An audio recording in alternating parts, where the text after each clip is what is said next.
Who made the world? Who made the swan and the black bear? Who made the grasshopper?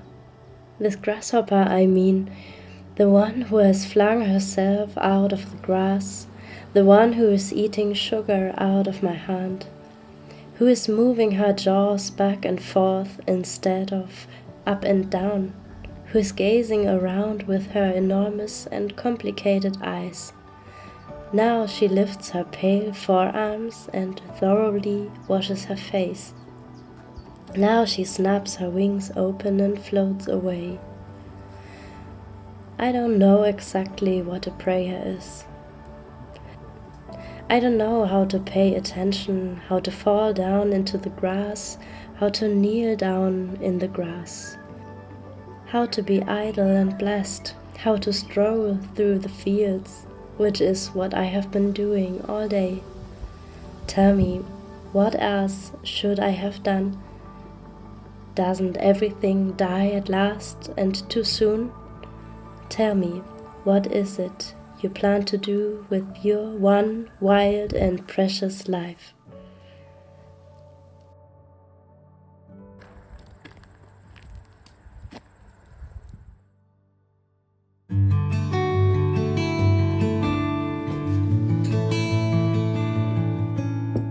Hello lovely people, I hope that you're all fine and haven't seen you in a long time. So here I had a very beautiful summer on vacations, and now I'm back here with my videos. So hello and welcome. The other day I recollected all this footage of our beautiful summer days and it really made me feel so nostalgic. I really wanted to preserve this time and this feeling, and I think we even didn't do anything very special. We stayed at home but really appreciated our own surroundings here in our hometown. It really made me feel so nostalgic seeing all this footage, and then I found this lovely poem of Mary Oliver, Summer Day, and it impressed me so much. I didn't know this writer, but felt so impressed by her poetry.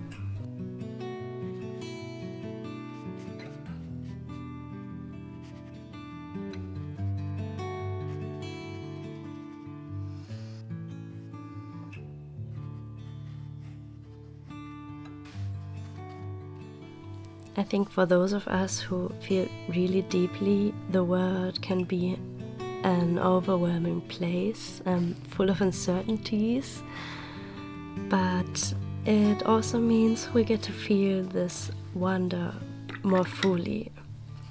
I remembered our normal and small walks outside in the fields, and our family reunions, or all those little things we observed in nature when we went out with our dog. I think this is not small, it's everything.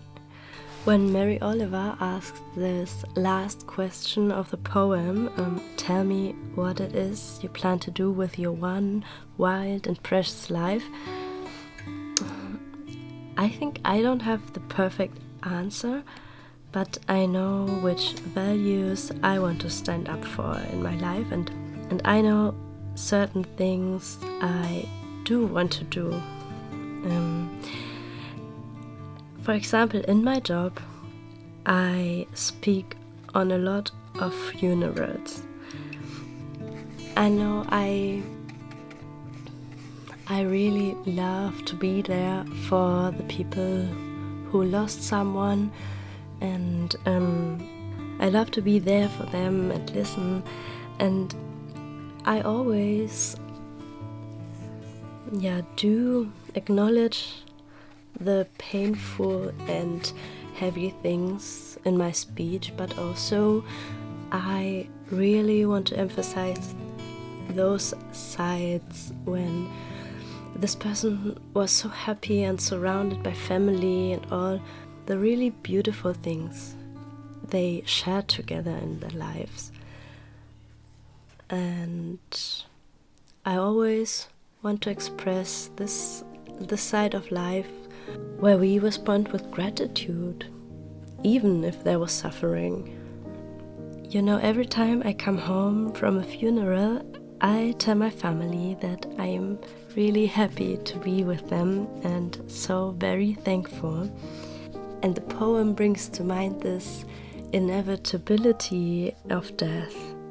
I mean, the last years I began to accept this wild side of this creation, the risks of illness and death, and to live with this wilderness.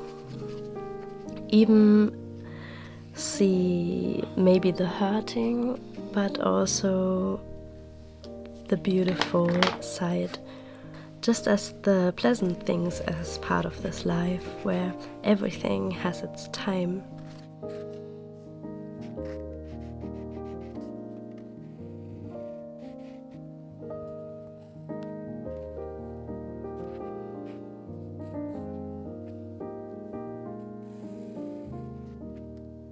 The poem questions what one should do with their own life's purpose, to live fully and intentionally. So being a sensitive person, I think, feels both.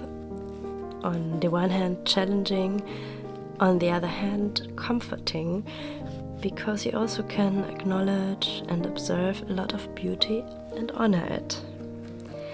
Isn't it an advantage to feel pain and wonder at the same moment?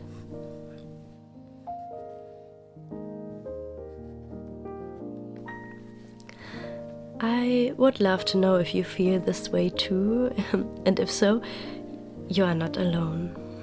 Obviously, the weight of life, I think this is real, but equally real is the beauty of life. Both can and do coexist, and it is on us to decide what we will do with it.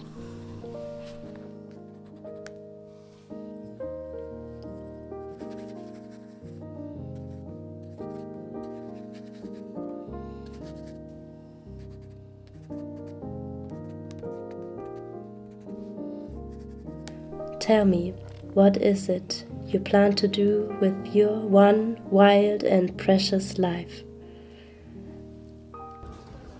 Sehr gut.